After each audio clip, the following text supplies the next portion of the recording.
तो देखिए नमाज के अंदर जो फुक़हा फ़िक़्ह की किताब में जो कंडीशन लगाते हैं कि अगर किसी के पास पहनने को कपड़ा है तो कम से कम कांधे ही ढके हुए होना काफ़ी है नमाज के लिए, कांधे।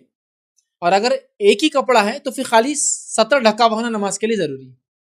जैसा मिसाल के तौर पे एक आदमी के पास एक ही कपड़ा है जिससे वो लुंगी बांध सकता है या जो भी नाफ से टकने मतलब घुटने तक ढक सकता है, तो फिर वो नीचे का बांध लेंगे। अब उसको ऊपर तो नहीं पहनने का तो वो नमाज पढ़ सकता है। लेकिन जिसके पास कपड़ा है तो फिर कांधे ढकना वो लिखते हैं वाजिब है, जरूरी है। तो कांधे ढकना है तो आपकी हाफ टी शर्ट हो या फुल टी शर्ट हो, कांधे ढक जाते हैं। कांधा शोल्डर, शोल्डर बोले तो ये कांधा है आपका, फिनिश हो गया। फिर उसके बाद तो बाइसेप्स हो गया, मतलब नीचे हाथ का ऊपरी हिस्सा, और उसके बाद फिर ये एक अलग पार्ट होगा। तो कांधा शोल्डर इसी को बोलते हैं। अरबी में भी यही होगा, उर्दू में भी ऐसी है, इंग्लिश में भी शोल्डर यही रहता है।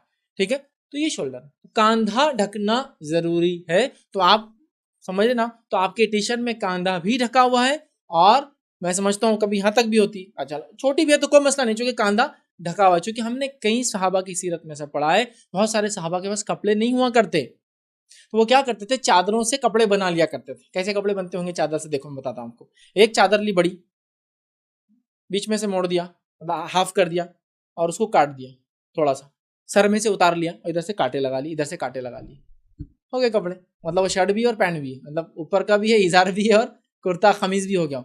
ऐसी जिंदगी गुजारते थे साहब, घुटने तक बस वो आती थी। कुछ क्या वो भी नहीं था तो खाली नीचे कबाना करते थे और कांटे लगा लिया। कांटे से मुराद वो आप सेफ्टी पिन मत याद कीजिए, ये जंगली कांटे झाड़ों के लेके लगाना पड़ते, इतने गरीब लोग थे।